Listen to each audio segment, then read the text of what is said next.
Hello दोस्तों, चलिए video शुरू करते हैं। आपने क्या कभी सोचा है कि भगवान शिव के माता पिता कौन थे? अगर नहीं तो आइए बताते हैं।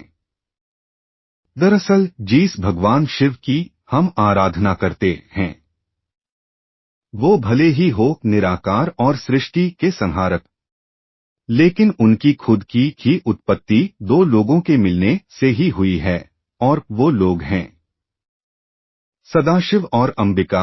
शिव पुराण के अनुसार ये बात कही जाती है कि सदाशिव और अंबिका से ही भगवान शिव और रुद्र की उत्पत्ति हुई है। अब अगर आपको बताए कि कौन थे ये सदाशिव और अंबिका, तो ऐसा कहा गया है कि लोग यही जानते हैं कि शिव, सदाशिव और शंकर, महेश, ये सभी नाम एक ही है। कोई भी इनमें भेद नहीं कर पाता, लेकिन इन सबका अस्तित्व अलग अलग है।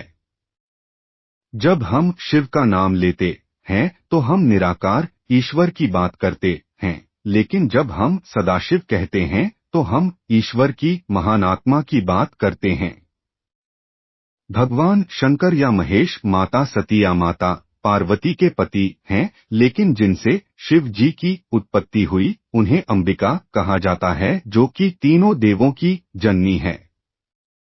लेकिन ये अंबिका भी सदाशिव के द्वारा ही प्रकट हुई है और उनकी 8 भुजाएं हैं।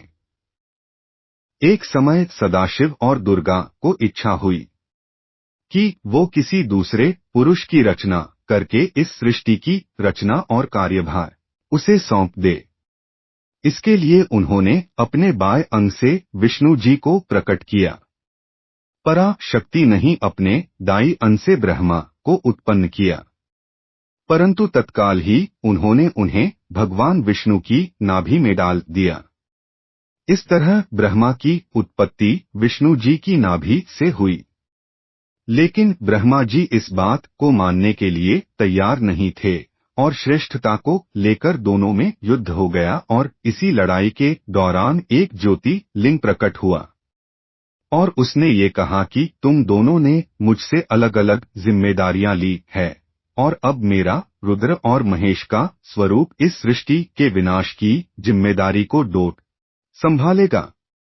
इस तरह से महेश यानी शिव और रुद्र की उत्पत्ति हुई। इस तरह से देखे तो सदाशिव से दुर्गा का जन्म हुआ और सदाशिव दुर्गा से ब्रह्मा, विष्णु, रुद्र और महेश्वर की उत्पत्ति हुई। इससे ये सिद्ध होता है कि तीनों देवों की और रुद्र का जन्म सदाशिव और जगत जननी मां दुर्गा से हुआ है।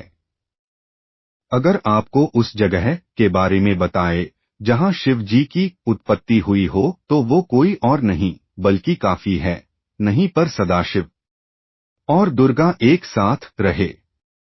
इसीलिए काशी को मोक्ष का स्थान माना गया है। यहाँ पर शक्ति और शिव दोनों पति पत्नी के रूप में निवास करते हैं। इसी स्थान पर जगत जननी माता से शंकर की उत्पत्ति हुई।